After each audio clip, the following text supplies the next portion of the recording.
এটা হলো my head মানে আমার মাথা। এমন করে এটা মুখস্থ করো, আমি আসতেছি, ঠিক আছে?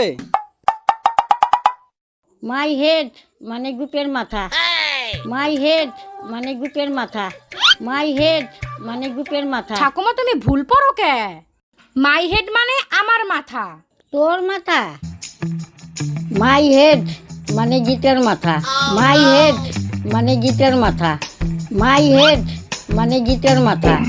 মাই হেড মানে গিটের মাথা। ও ঠাকুমা, তোমারে কি শিখাই দিয়ে গেলাম? কলাম যে মাই হেড মানে আমার মাথা, তা না মাই হেড মানে গীতের মাথা। এই শালা, তুই কোস আমার মাথা, গিটে কয় আমার মাথা। আমি কার মাথা পড়বো রে? শালা তোকে শিল নোড়া দিয়ে মাথা ফাটাই দেবো। কিন্তু তুমি তো ভুল পড়তিছো। দেখ, আমার কিন্তু নসির নেশা লাগছে, এবার কিন্তু দিবানে মাথা সেই যায়।